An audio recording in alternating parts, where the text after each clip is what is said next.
Last week, amid global protests against anti-Black racism, the Ontario government acknowledged the existence of systemic racism in this province and pledged to do something about it. One thing the Premier did right away was appoint the Ontario Advocate for Community Opportunities, Jamil Jivani, to chair the newly created Premier's Council on Equality of Opportunity. Jamil Jivani is also author of Why Young Men? Rage, Race, and the Crisis of Identity, and he joins us now from Oshawa. He's been a frequent guest on our program in the past. And Jamil, it's great to see you again. Congratulations on your new appointment. How are you doing? I'm doing well and really glad to have the opportunity to make an impact and excited to continue the conversations that we started last week. Well, let's dive into that. As you well know, police have been unjustly killing Black men in the United States for a very long time, but the killing of George Floyd seems to be different. The anger and interest and engagement has not dissipated over the ensuing 2 weeks, as it has often in the past. Why do you think that is? Well, I think a lot of the world events happening right now are interconnected. We have, the COVID pandemic, which has brought a health crisis to the world and disproportionately affects Black communities and working class communities. And then you add on top of that the economic effects of the COVID lockdown, which have also made a lot of jobs uncertain, a lot of the economic future for families. We don't know where it's going next, and it's a stressful time. And then on top of that, we've also eliminated, because of the lockdown, a lot of the community supports people have. They can't go to the churches or the mosques or the community centers that they may have gone to for counsel and for strength and encouragement. So you add those variables together, plus the weight of racism, and you see all these people who went onto their smartphones, Instagram, Twitter, Facebook, and they saw someone who looked like their brother, their uncle, their father, their son being killed, and I think all the emotions and the rawness of all of that combined to create a profound sadness. And I think that's what's being expressed more than anything with the protests and with the social media activism and the political action that's been taken. Can I just ask you personally how you are dealing with this? This is yet another Black man killed unjustly by police. And I just wonder how you personally are dealing with all of that. Yeah, like a lot of young Black men, I've been unfortunately exposed to more death than I wish. I mean, I've had peers and friends who've been lost over the years, and I think that's hardened me a bit to visuals of people being abused. But even so, you don't get used to images like that, and so it hit me hard. And to be honest, like as a person who tries to be a leader on these issues, I try to not get emotional and stay, calm.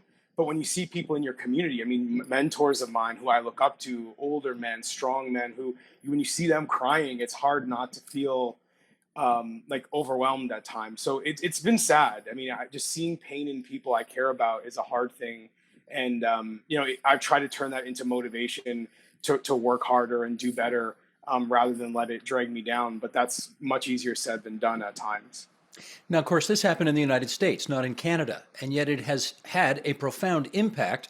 People have taken to the streets in a global pandemic in Canada. Does that surprise you at all? No, it doesn't surprise me. I mean, we certainly, I think, are influenced by what happens in the United States culturally and politically on many issues, including this one. But also many forms of inequality exist in our country too. And I find that, the United States, the incidents there tend to be a flashpoint for people who have similar concerns in their own countries, including Canada, Australia, the UK, South Africa, places where people want to say, look, there's racial inequality here too. And we need to take this as an opportunity to speak on it because the world is paying attention. And those windows where people pay attention, I mean, they close so quickly. And so as someone who cares about these things, you want to jump and make noise when you feel like it might make a difference. And I think that's what we're seeing in Canada right now. Now, I know you just got some new responsibilities handed to you, chairing this Premier's Council. That just happened last week. But of course, for the last, I don't know, what is it now, 6, 7, 8 months, you've actually had other responsibilities on behalf of the people of Ontario, the Ontario Advocate for Community Opportunities. Do you think, admittedly, it's early going in that role, but do you think you've been able to have any kind of impact so far in dealing with systemic anti-Black racism in Ontario? I do. I mean, in a couple of ways. So one is, we've been able to marshal resources to the Black community. We've been able to continue supporting things like the Ontario Black Youth Action Plan, which puts tens of millions of dollars a year into Black-led organizations. We've been able to, continue advancing some of the legislative agendas, like the poverty reduction strategy, for example, which is really important to understanding how poverty affects people. And of course, poverty disproportionately affects minority communities in our province. The main thing that I've been focused on for the first 6 months has been around education issues.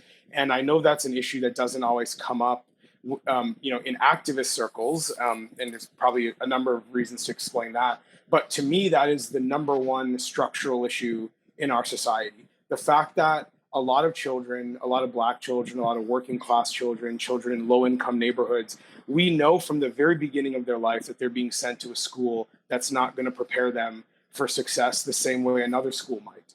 And that is the heartbreaking beginning of a lot of the structural issues that we see later on in people's lives. For example, why we would see crime in some neighborhoods is higher than others, which then leads to more police interaction, which then increases the likelihood of police violence. I mean, all these things are interconnected, and I really do believe the education system is the beginning of a lot of those issues. So I've focused on what can we do about that, and I've been trying to build momentum, working with parents, community organizations, and people in government to put together an agenda for how we, no pun intended, but an agenda for change. And we've identified suspensions and streaming policies where we put some children into lower academic classes than others as part of how the education system produces inequality. And there will be announcements coming, and I've been hard at work for months to make those announcements possible. So that's been my primary area of focus in this role up to now. All right. All of that having been said, you're not an elected politician, but when you take an appointment, particularly one this high profile from the premier of the day, you are in politics. And I want to get you to address something that has become a bit of a political football over the last couple of weeks. And that is the opposition are suggesting that while they like your announcement and they like, your agenda and what you plan to do, they note that prior to this pandemic, the current government of Ontario took funding away, in their view, from, for example, the Anti-Racism Secretariat, and again, in their view, didn't have a particularly good record on race relations. Could you speak to that? Look, I think it's fair to say that more work needs to be done on race relations. I don't think any party is particularly good at it, and there's a lot of work to be done. On the anti-racism director in particular, I think there's just plainly an element of dishonesty there from some of the critics. I appreciate them wanting to say more should be done on anti-racism. That's totally fair. But we didn't cut money from it, and certainly there's a lot of work that's been done internally to strengthen the anti-racism directorate. People in politics, I mean, we sort of pick and choose when we want to acknowledge how long it takes or how much work it takes to get things done. And so sometimes we can look at the surface and say, well, I haven't heard anything about the anti-racism directive for a few months, so that means nothing's happening. But they know very well that when they're in government, there's a lot of work happening behind the scenes, a lot of hardworking public servants who are making these things happen, so that when the opportunity comes to say something publicly, we're ready to make a difference and make action. And that's what the last 6 months of my life has been. It's doing a lot of the grunt work behind the scenes so that we're ready to make a difference. This council is a step toward connecting the work we're doing behind the scenes to the public and to the community. And we're ready now to start moving things forward. So I appreciate people who want to hold governments accountable. I certainly don't want to discourage criticism or protest. All of that is very good to make sure there's action being taken. But I also it's a bit disappointing when you see people you respect being dishonest for political reasons. And that's kind of how I feel. It kind of bums me out when the politics starts to get in the way of facts. And that's how I feel about some of these complaints. Well, I mean, I don't want to belabor this too much, but they have said that the Anti-Racism Secretariat had $500,000 in its budget that it did not spend. And they also go on to say that whatever the entire budget was, there was $2 million cut out of it. Again, this is all pre-pandemic. This is at a time when the province was very focused on getting its books more in order. Are those allegations simply incorrect? So there's a difference between saying like you didn't spend money versus saying, what was the plan to spend that money effectively? And that's my thing is I'm trying to get us to a point where we know how to use the public's resources in the best way possible. So if we don't spend something because there isn't the right plan in place, that's not the same as cutting it. That's saying we need to take more time to work with people and get a strong plan together. As I said, the pressure from critics to do something is welcomed, but that's not the same as taking money away from an important issue. The point I'm just trying to make more than anything is, I think that what this government's trying to do, given the debt that we inherited from the last government, and also given the pandemic, is to make sure we use public dollars in the best way possible and take the time to have the right plans in place. I don't think that was always the case with the previous administration. So if the criticism is we're not spending money sort of, in my view, more recklessly or carelessly, then that's right. We're not spending money that way, but that doesn't mean that we're not going to make this a bigger impact. And that's what I'm trying to do. I want to make an impact. And I don't think dollars are always the measurement of impact. So, understood. I want to ask you about 3 words that have become a real watchword for millions of people across North America right now, and those 3 words are defund the police. And to that end, I want to play you a clip from Sandy Hudson, who was on our program last Friday and had this to say about that. Tony, the clip, if you would. What can we do today about changing attitudes about anti-Black racism in Canada?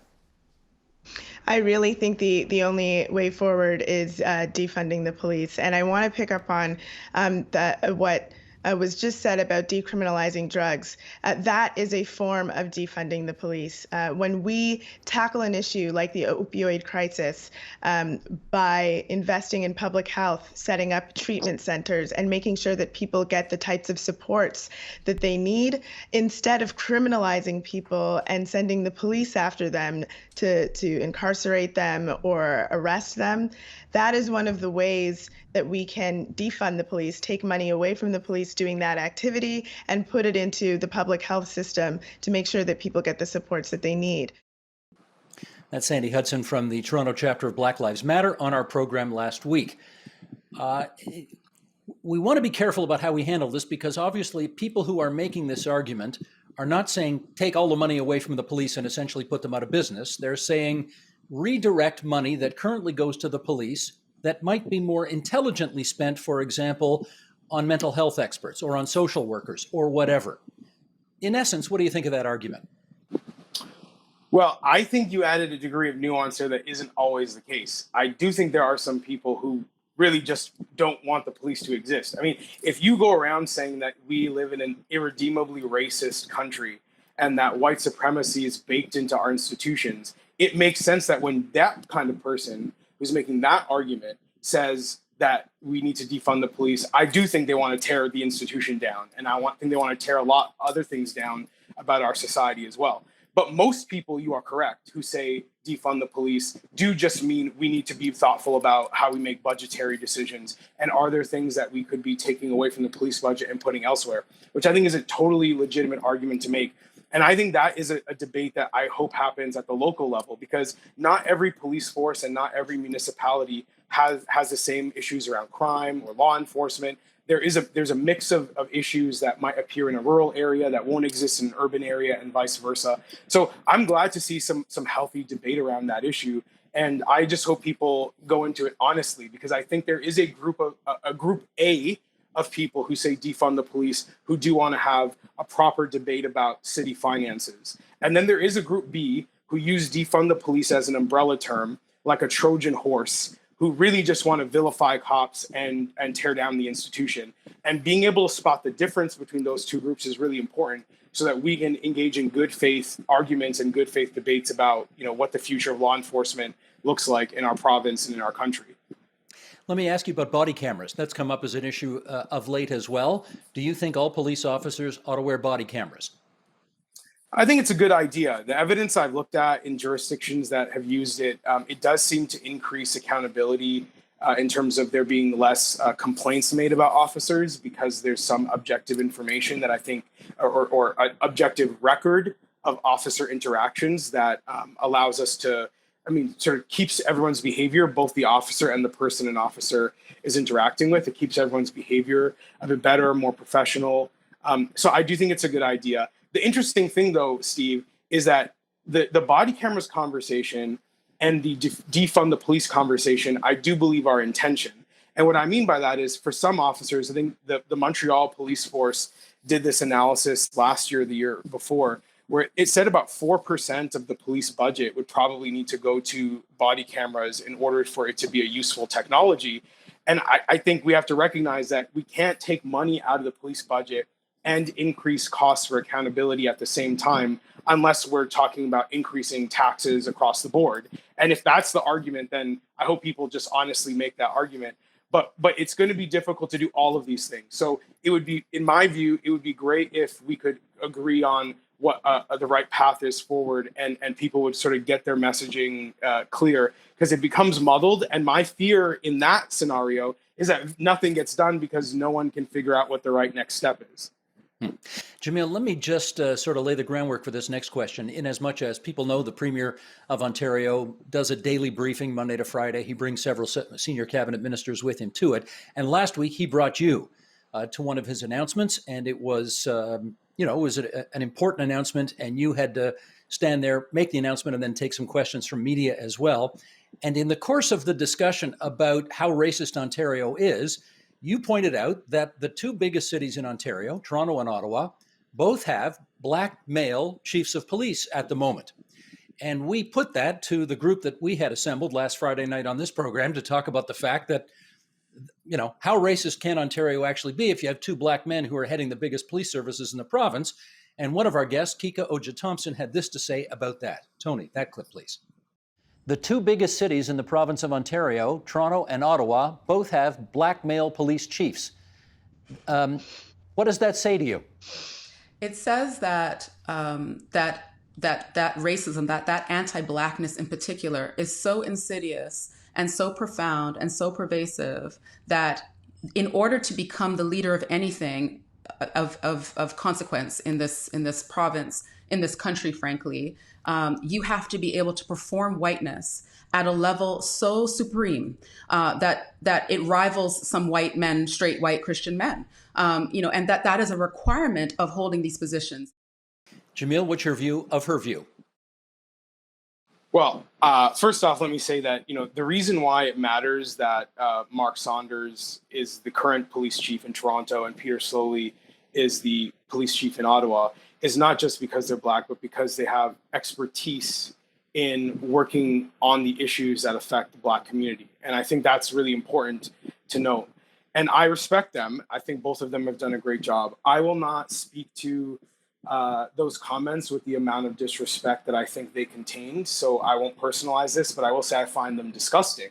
I think it's, there's no one is a king or queen of Black people. We do not have a ruler who decides when we're acting like we're performing whiteness or when we're being a Black person, and using our race and our identity to manipulate us and say, well, if you are a leader of a police force, that somehow means you're less Black, or that somehow means you're performing whiteness. That kind of manipulation is rooted in the exact kind of racism that we're talking about trying to overcome. The idea that what someone looks like means that you get to tell them how they should think, how they should feel, what kind of job they should have, what they should do in our society. That is the legacy of racism in our society and the way that it shapes how we perceive one another, how we treat one another. So I find it disgusting. And, to add on to that, because I don't want to dignify those sorts of personal race-based attacks more than I need to, but I do want to just underscore something. When Mark Saunders became the chief of police in Toronto, he authored a report in 2017 that tried to lower the police budget. He tried to find efficiencies and savings of $100 million because he was trying to be a change leader and recognized many of the arguments being made in favor of defunding the police. He saw legitimacy in those arguments. That's what change leadership looks like. But what happened? The reason his plan in 2017 never got implemented is because in 2018 and 2019, there were gangsters shooting up the city. So the public, reasonably said, look, we need actually more cops, and any political momentum that Chief Saunders built to defund the police, which is what people are saying they want, was lost because when people are shooting up your city, it's hard to build a lot of interest in saying we need less cops, not more. In 2019, we had almost 300 shootings in Toronto alone, the highest in the record in the city's history. So is that a time where we imagine a police chief or anyone else is going to be able to lower a police budget? I mean, and for me, it's like, wouldn't that be the issue we might want to point to and say, hey, if we want to put someone like Chief Saunders in a position where he can do change leadership, maybe we need to create an environment and a context where the public feels secure in talking about lowering a police budget, and that is not his fault. So okay, let me jump in on that, Jamil, because we're down to our last couple of minutes, and I still have to ask you about your new role that you've got. But obviously, I'm not going to speak for Kika, but I think the point she was trying to make is that even powerful black men feel a need to ingratiate themselves into the so-called mostly white power structure of whatever jurisdiction they work in order to get ahead. That is, I think, essentially the argument. Is that not the case? What does it mean to be in a white power structure? What does it mean to ingratiate yourself in a white power structure? I mean, the idea that like the institutions we enter are inherently white, and so if you this is like saying, so our democracy, is our democracy a white institution? So if I, as a black person, want to participate in our democracy, I want to vote, I want to make a difference in my society, I want to be part of this nation, this economy. That makes me, I'm ingratiating myself in whiteness. I mean, it's a fundamentally flawed way of looking at the world. And the flaws are bared in its fruit, because what you wind up with is someone who feels like they're comfortable pointing a finger at a black man and saying, you are somehow less black because you've been successful in trying to be a leader in our society. I mean, if that's not a sign that it's a backwards way of thinking, I don't know what else is. All right, one last question, and that is, you're now the chair of this new Premier's Council. What's the overarching mission of what you want to achieve in the time that you've got this role? Well, I mean, look, the last few minutes of our conversation have shown the landscape here. If you want to make a difference on these issues of racial inequality, you wind up having to play this game of talking about all these, it's like Marxist university classes coming to life. And I'm fundamentally tired of it. I don't want to have to talk about critical race theory or all these Marxist ideas in order to make a difference. What I want to do is to give people a chance to earn a living for their families, make a difference in their communities, have a place in our society. And that's what I'm trying to figure out. What does a policy agenda for that look like? And in order to do that, we need help. So we want to put together a diverse group of leaders who can help us think through the practicalities of making sure more Black children get a chance to be successful in school, more working class kids get a stable job, that property ownership and participation in our economy are not just ideals, but they are real things. And it's hard work. I do not pretend to be an expert on this. And that's also why I don't point fingers at people and tell them they are less Black or they are less authentic because they want to make a difference. Real humility means acknowledging we don't have all the answers to these really important, deep issues in our society. And we need to get a diverse group of people, not just diverse in how they look, but diverse in how they think, in order to help solve these problems and create the opportunities and remove the barriers for young people in our economy. And we wish you well with that work. Jamil Jivani, it's awfully good of you to join us on TVO again. We appreciate you taking our calls when we make them, and good luck to you going forward. Thank you, Steve. The Agenda with Steve Paikin is brought to you by the Chartered Professional Accountants of Ontario. CPA Ontario is a regulator, an educator, a thought leader, and an advocate. We protect the public. We advance our profession. We guide our CPAs. We are CPA Ontario. And by viewers like you. Thank you.